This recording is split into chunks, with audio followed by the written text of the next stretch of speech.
Brian O'Driscoll. Si ce nom légendaire ne te parle pas, c'est que tu es trop jeune ou que tu ne connais pas encore assez le rugby. Le joueur au numéro 13 irlandais détient de nombreux records. Il est le meilleur marqueur de l'histoire du tournoi des 6 nations avec 26 réalisations.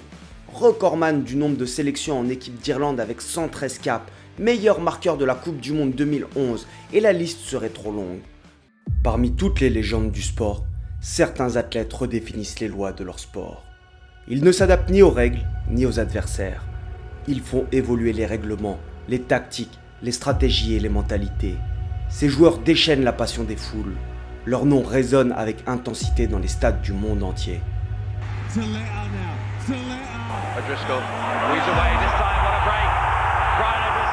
Son histoire, faite de hauts et de bas, de triomphes et de défis, a laissé une empreinte indélébile sur le paysage du rugby mondial.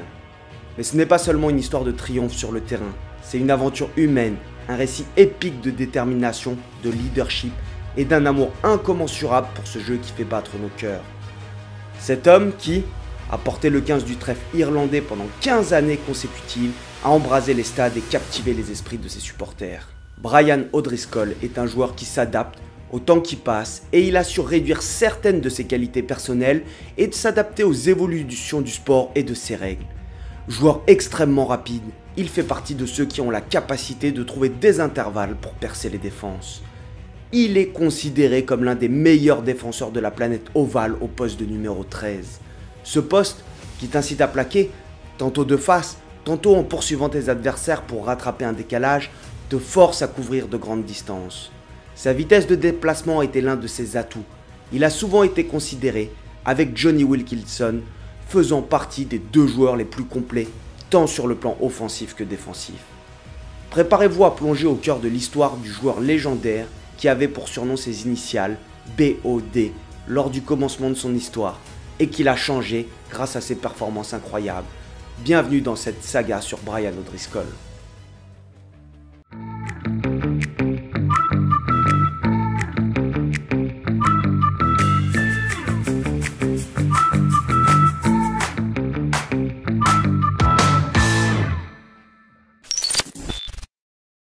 Brian est né le 21 janvier 1979 à Clontarf, une zone au nord de Dublin, de parents médecins généralistes. Frank, son père, est un ancien international irlandais qui évoluait au poste de centre. Mais ce ne sont pas les seuls O'Driscoll à être internationaux irlandais. 2 cousins de Brian, dont John O'Driscoll, comptent 26 sélections avec l'équipe d'Irlande. Avant de commencer le rugby, il pratique le football gaélique. Ce sport est moins violent que le rugby car les plaquages et les immobilisations sont interdites. Les règles offrent donc plus de possibilités à l'attaque. Les sports collectifs te permettent d'apprendre à te démarquer, percevoir les espaces libres sur le terrain. Ces qualités, qui sont développées dans un sport, sont évidemment transposables dans d'autres pratiques. On peut naturellement supposer que ces qualités ont participé à la construction du jeu de Brian. Il va à l'école primaire de Clontarf, la Belgrove Junior Boys, où il commence le rugby. Pour ses études secondaires, il va au Blackrock College. Il va évoluer au poste de demi de mêlée.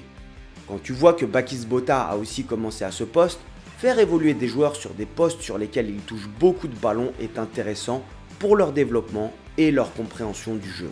Il quitte l'école en 1997 et grâce à une bourse, il s'inscrit à l'université de Dublin.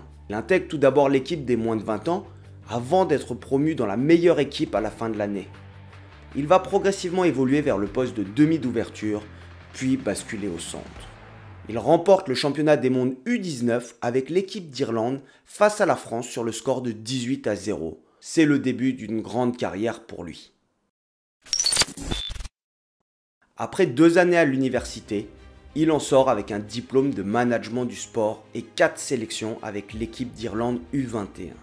Auteur de performances exceptionnelles, Brian O'Driscoll sera sélectionné avec l'équipe d'Irlande la même année. À ma connaissance, c'est le premier joueur de l'histoire, toutes nations confondues, à avoir connu sa première sélection nationale avant même d'avoir disputé un match avec une équipe professionnelle de la province du Leinster pour lui. Au-delà de la qualité de cette jeune pépite, il faut mettre en relief sa sélection avec l'état du rugby irlandais. À cette période, il va mal, très mal. Depuis 1985 et la victoire irlandaise lors du tournoi des 5 nations, ils ont fini à la dernière ou avant-dernière place durant 12 années consécutives avec 4 cuillères de bois. Imaginez-vous bien l'importance du rugby en Irlande. Cette équipe devenue redoutable. Ils étaient, avec tout le respect que j'ai pour eux, un peu comme la Namibie à la Coupe du Monde. Une équipe que tu respectes mais que tu bats.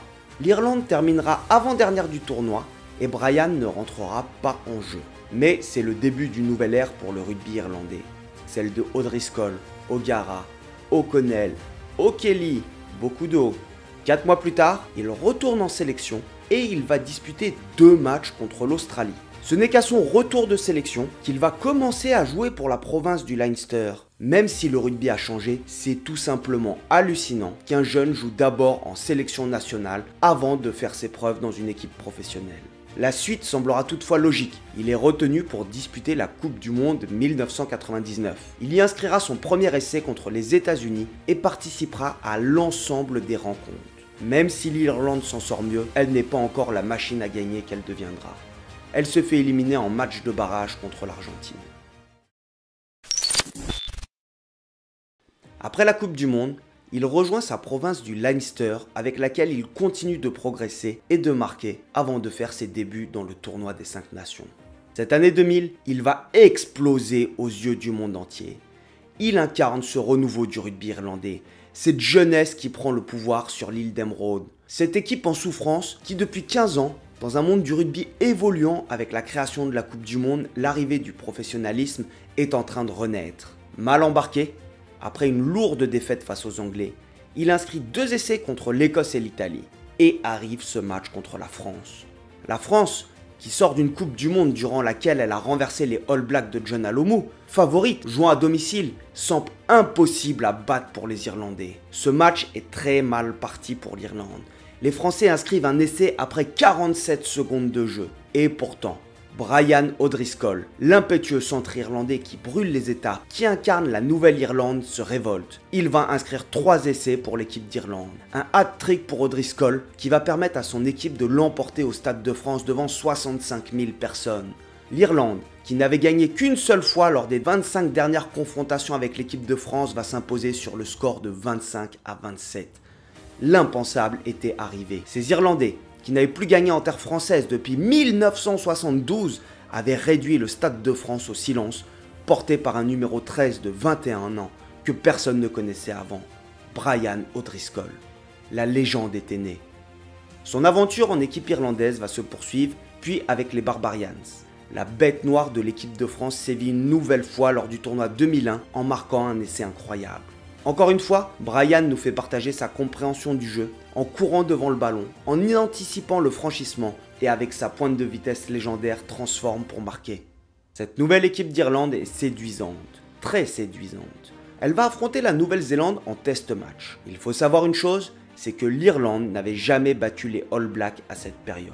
D'ailleurs, la première victoire du 15 de trèfle contre la Nouvelle-Zélande interviendra en 2016 à Chicago lors d'un test match. Mais c'est une autre histoire. Les Irlandais commencent très bien le match en prenant le score. À la mi-temps, O'Driscoll et ses partenaires mènent 21-7. Après avoir brisé la malédiction en gagnant en France l'année précédente, ils sont sur le point de renverser cette terrible équipe de John Alomu. Ce match fut également la première sélection de Ricky Mako qui sera élu homme du match, mais cela c'est une autre histoire. Quel exploit retentissant ce serait dans le stade de Lansdowne Road à Dublin. Mais les All Blacks sont les All Blacks. Ils ne paniquent jamais et ils reviennent dans la partie. Ils finiront, portés par un John Alomu exceptionnel, par s'imposer dans un match épique sur le score de 40-29. Mais peu importe, cette équipe d'Irlande est passée du statut de séduisante au statut de compétitive.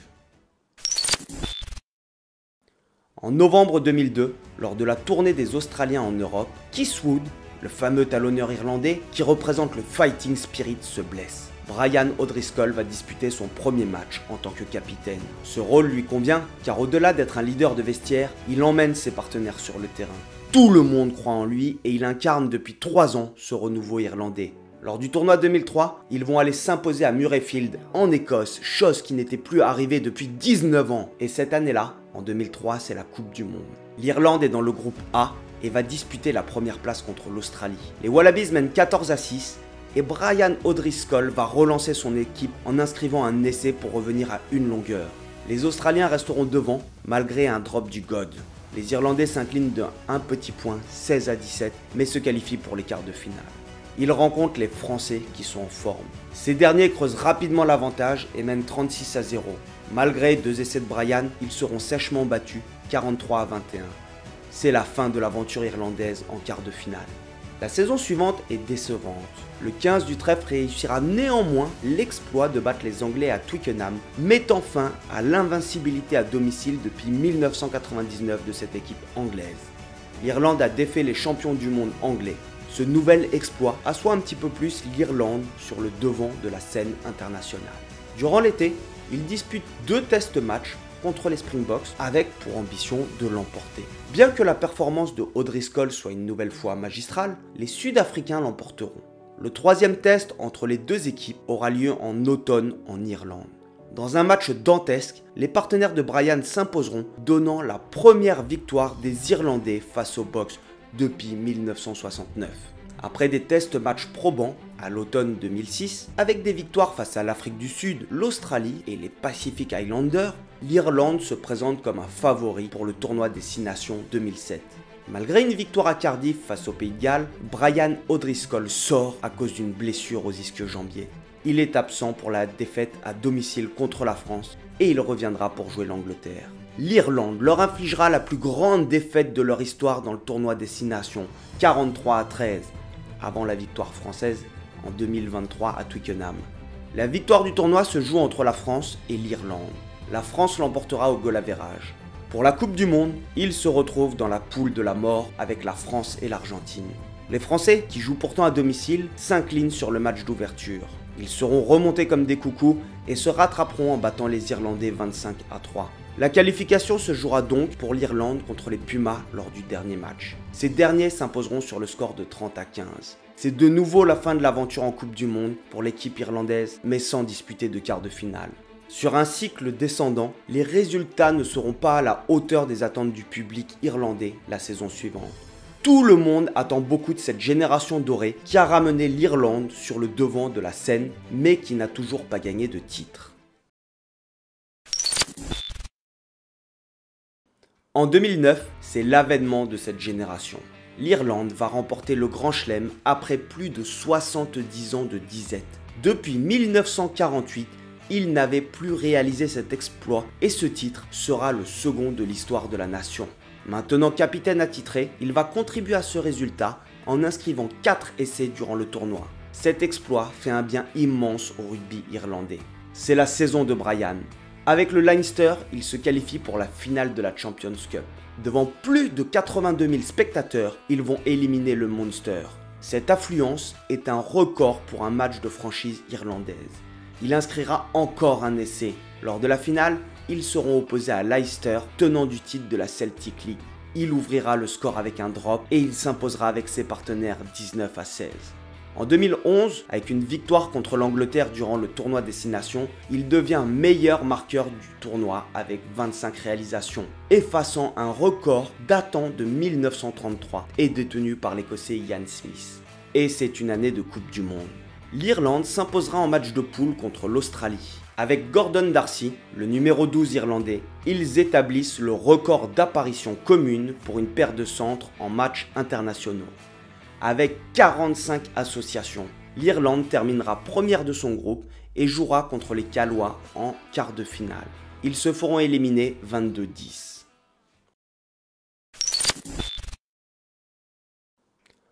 Lors du tournoi 2013, il ne retrouvera pas le rôle de capitaine de l'Irlande. Celui-ci est donné à Jamie Islip.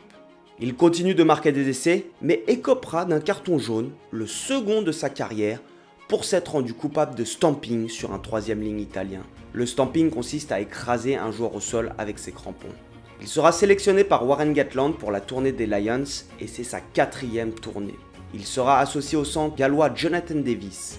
Lors du test match décisif à Sydney, le sélectionneur prendra une décision controversée. Il se privera de Brian pour jouer le match. Cette non-sélection restera à jamais comme un échec personnel pour l'emblématique capitaine irlandais. Il va connaître une nouvelle déception lors d'un match face aux All Blacks avec la sélection irlandaise. Le néo-zélandais Aaron Cruden convertit une transformation lors de la dernière action qui donnera la victoire aux Blacks. C'est la seule nation contre laquelle Brian O'Driscoll n'a jamais gagné. Pour terminer sa carrière internationale, il a l'ambition de remporter un second Grand Chelem lors du tournoi 2014. Après 2 victoires face à l'Écosse et au Pays de Galles, les Irlandais se déplacent en Angleterre. Ils seront défaits 13-10 et mettront un terme aux ambitions de Grand Chelem. Après une victoire en Italie, le tournoi se joue entre 3 équipes sur le dernier match. L'Angleterre qui sera en Italie et l'Irlande et la France qui s'affrontent à Saint-Denis. Dans un match acharné, le God et ses partenaires vont s'imposer 22-20 pour offrir un dernier titre à Brian. Ce sera son dernier match international. Sa retraite sportive interviendra la même saison. Lors de son arrêt, il compte à son palmarès 4 Celtic League, 3 Coupes d'Europe avec le Leinster en 2009, 2011 et 2012 et un challenge européen en 2013. Le numéro 13 irlandais a participé au renouveau du rugby irlandais. Il a réussi à ramener cette nation sur le devant de la scène internationale après de trop longues années d'absence. En conclusion, le parcours exceptionnel de Brian O'Driscoll résonne comme une épopée de dévouement, de compétence et de fair play. Au fil de sa carrière remarquable sur le terrain de rugby, O'Driscoll n'a pas seulement marqué l'histoire en tant que légende du rugby, mais il est également devenu le symbole même de la détermination, du talent et de l'esprit sportif. De ses débuts en tant que jeune prodige à son rôle central dans le rugby irlandais, la carrière d'O'Driscoll témoigne d'une quête incessante de l'excellence. Son ensemble de compétences remarquables, caractérisé par des courses éblouissantes, des passes précises et des plaquages sans peur, a établi une norme à laquelle les joueurs aspirants ne peuvent que rêver d'égaler. Cependant, ce n'est pas seulement sa virtuosité sur le terrain qui le définit. Si cette vidéo sur Brian O'Driscoll t'a plu, n'hésite pas à t'abonner, à partager, à commenter et à me dire surtout quel joueur tu aimerais bien que j'essaye de faire. Et puis on se revoit à la Viva Stadium. Allez, topette!